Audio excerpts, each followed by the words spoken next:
ఆత్మకూరులో కీర్తిశేషులు మొసలి నాగయ్య ప్రభావతి, మొసలి శివమ్మ స్మారక చలివేంద్రాన్ని ప్రారంభించారు. ఈ కార్యక్రమంలో మొసలి పకీరయ్య, టీడీపీ నాయకులు టి వెంకట్రావు, సుకుమార్ తదితరులు పాల్గొన్నారు. అనంతరం వారు మాట్లాడారు. నా తల్లిదండ్రులైనటువంటి మొసలి నాగయ్య, ప్రభావతి గారుల పేర్లతో దాదాపు 20 సంవత్సరాల నుంచి ఈ చలివేంద్రం ఏర్పాటు చేయడం జరిగింది. అలాగే ఇప్పుడు నా భార్య అయినటువంటి శివమ్మ గారు కూడా చనిపోవడం వల్ల ఈ ముగ్గురు పేర్లతో చలివేంద్రం ఏర్పాటు చేయటం అనేది. ఈ ఏర్పాటుని నా కుమారులైనటువంటి ముసలి రామారావు, జ్యోతిబాసు, లెనిబాబు, నబుద్రిపాదు, అట్లాగే మా మనవాళ్ళు అందరూ కలిసి ఈ ఏర్పాటు చేసినందుకు వాళ్ళని అభినందిస్తున్నాను. ఇదే కాదు, ముందు గ్రామంలో ఉన్నటువంటి పేద ప్రజలకు కానీ అందరికి కూడా ఇటువంటి మంచి కార్యక్రమాలు చేయాలని, అట్లాగే మరి శివమ్మ గారి పేరుతో హెల్త్ క్యాంప్ కూడా ఒకటి పెట్టి డాక్టర్లను పిలిచి ఆ ప్రోగ్రాన్ని కూడా పెట్టుకుంటే మరి మంచి పేరు వస్తుందని చెప్పి గ్రామానికి సేవ చేసేవాళ్ళు అవుతారని చెప్పి నేను కోరుకుంటూ వాళ్ళని అభినందిస్తూ నేను సెలవు తీసుకుంటున్నాను. మన ఆత్మకూరు గ్రామంలో మా తాతయ్య గారు, నాయనమ్మ పేరు మీద, అలాగే మా అమ్మగారి పేరు మీద చలివేంద్రాన్ని ఓపెన్ చేయటం చాలా సంతోషదగ్గ విషయం. అట్లాగే మా అల్లుడు ఒక సూచన చేశాడు, సుకుమారు, ఏంటంటే మా అమ్మగారి పేరు మీద ఒక ట్రస్ట్ ఏర్పాటు చేసి పేద ప్రజలకి ఏదో రకంగా సాయం చేయాలని. అది ఆల్రెడీ మేము ఆలోచనలో ఉన్నాము, దాన్ని అమలు చేస్తామని చెప్పి ఈ సభాముఖంగా మేము మీకు వాగ్దానం చేస్తూ ఉన్నాము.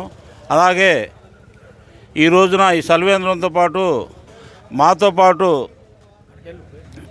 పాటు అనేక కార్యక్రమాల్లో చురుగ్గా పాల్గొని అంగవైకల్యం వల్ల చాలా ఆర్థిక ఇబ్బందులు పడుతున్న పండల రాము గారికి 25 కేజీలు బియ్యము, అలాగే కందిపప్పు, మినపప్పు, మినపగుళ్ళు, ఉల్లిపాయలు, నూనె, నిత్యావసర వస్తువులన్నీ కూడా ఇవ్వటం జరుగుతూ ఉంది.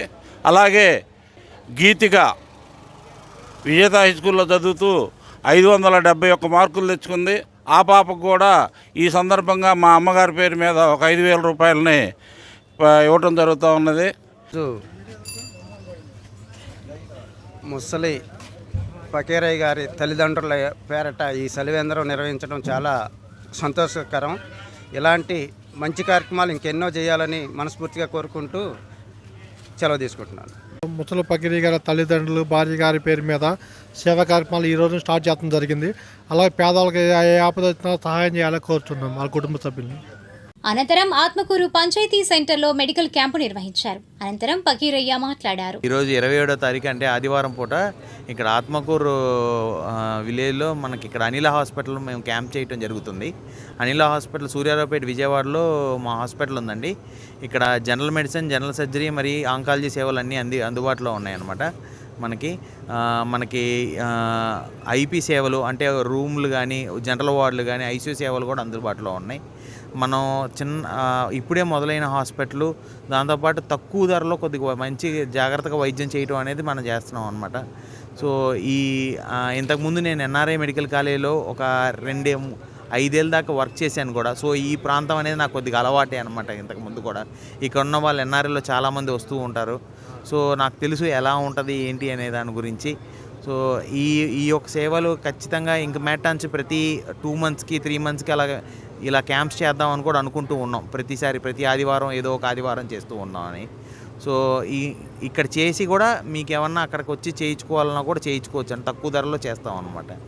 సో అదే ఆత్మకూరు గ్రామంలో అనిల్ హాస్పిటల్ వారు ఇక్కడ మెడికల్ క్యాంప్ పెట్టి పేద ప్రజలకి ఉచితంగా పరీక్షలు చేసి మందులు కూడా ఇస్తున్నారు. వారిని నేను అభినందిస్తున్నాను. వారిని కోరుకునేది ఏంటంటే, మా పేద ప్రజలు, ఆత్మకూరు గ్రామంతా చాలా పేద ప్రజలు, చేనేత కార్మికులు, ఎస్సీలు. అందుకని పేదవాళ్ళు కనుక మీ హాస్పిటల్కి అక్కడికి వచ్చినా కూడా తక్కువ ఖర్చుతో వైద్యం చేస్తారని చెప్పి ఆశిస్తున్నాను.